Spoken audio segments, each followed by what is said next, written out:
Yeah. going to be like great. Yeah. For obvious reasons, a lot of investments there, right? Yeah. I mean, is that the charge for them Sunday? Because that's obviously a huge part of this game.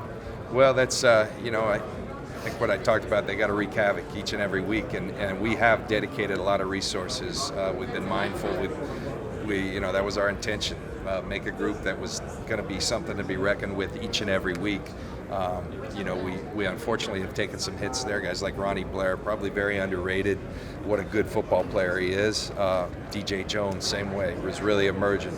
But we still have a special group, and I think we've seen that. And I think it's important each and every week. But when you're playing an offense like this, when you're playing a quarterback like Mahomes, I think it can be the great equalizer. And that's you got to. We talked about our quarterback, then you got to find the guys to knock them down, and our guys have been tremendous all year. I credit Chris Kasarik. I think one of our best additions this offseason. We talk about so many other things. What he's brought to that group, and I think to our whole team. There's something I learned long ago in Tampa. When your defensive line is humming and they're bringing it each and every day, your offensive line gets better.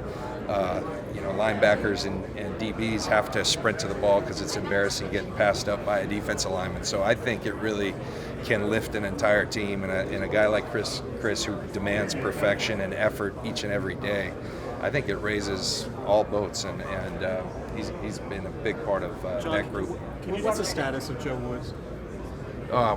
Joe Woods is coaching for us Sunday, and that's what we're focused on. And Joe's an excellent football coach, so if some opportunities come his way, they come his way. But Joe's fully focused on this task, and he's been another guy who's been tremendous for us. Really has come in and done a nice job. Jeff Halfley was tremendous, but Jeff's a great coach, got his opportunity.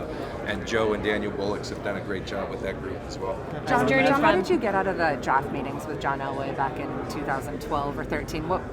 Why did you want to do that, and what did you get out of it? Well, I had done from year one. I think year one he said, "Hey, I could use another set of eyes. I trust your eyes. Would you look at the safeties?" And he was surprised. I took a lot of pride in how I wrote them up. He gave me the film, and I like watching football and studying football, so I kind of took my crack at. Okay, I didn't know how a scout typically writes up a player, but I just kind of did it on my own. And then the next year it was, hey, why don't you take all the DBs? I did that. The next year it was, why don't you come on in? I said, you guys start paying me, man. You get a lot of free labor, but it was good for my broadcast group.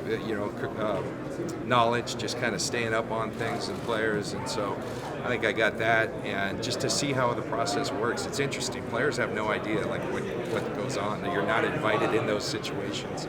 And so it's the first I had ever seen of it. Came away with Adam Peters too. I sat next to him in those meetings, and as people are talking about players, you're watching film.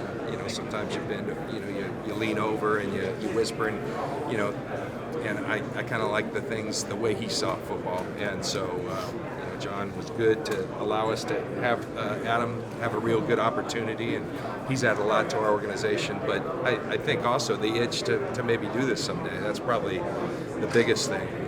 And so I'm very appreciative to John, who's a good friend, for allowing me to do that. Jed, a couple days ago, Jed called the... What's up, sports fans? Breon Page here with Fanatics Viewed. Thank you so much for hanging out with us. If you enjoyed watching and you want to see more content, subscribe down below.